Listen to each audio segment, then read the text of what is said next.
ഞാൻ കേരളത്തിലെ 140 മണ്ഡലങ്ങളിൽ എവിടെയാണോ UDF ലീഡർഷിപ്പിനോട് മത്സരിക്കണം എന്ന് പറയുന്നിടത്ത് മത്സരിക്കും. ചേർത്തിപ്പോൾ ആർക്കും എന്ത് പറയാലോ.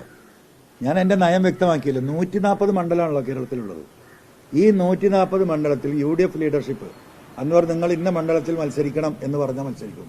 നിങ്ങൾ ഈ തെരഞ്ഞെടുപ്പിൽ മത്സരിക്കേണ്ട, നിങ്ങൾ ക്യാമ്പയിനർ ആയാൽ മതി എന്ന് പറഞ്ഞാൽ ഞാനൊരു ക്യാമ്പയിനറായി നിൽക്കും. അത് തർക്കമൊന്നുമില്ല. ഇല്ല, നിയമസഭാ തെരഞ്ഞെടുപ്പിൽ ഞാൻ മത്സരിക്കുക എന്നതിലപ്പുറം എന്നെ സംബന്ധിച്ച് ഞാൻ ജനങ്ങളോട് പറഞ്ഞ ചില കാര്യങ്ങൾ, ഈ പിണറായി ഗവൺമെന്റിനെ താഴെ ഇറക്കി ഒരു ജനാധിപത്യ ഗവൺമെന്റിനെ അധികാരത്തിൽ എത്തിക്കുക എന്ന ഭാരിച്ച ഉത്തരവാദിത്തം ഏറ്റെടുത്തുകൊണ്ടാണ് ഞാൻ രാജിവെച്ച് പുറത്തു വന്നത്. എൻ്റെ നിലപാട് ഇപ്പോഴും ആ വിഷയത്തിൽ അത് തന്നെയാണ്.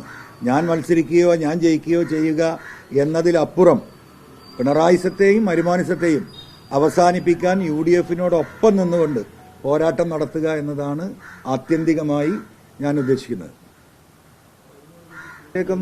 ഇല്ല, ബഹുമാനപ്പെട്ട പ്രതിപക്ഷ നേതാവ് ഇന്ന് പറഞ്ഞല്ലോ, നമ്മൾ നിരുപാധിക പിന്തുണയാണ് കൊടുത്തിരിക്കുന്നത്.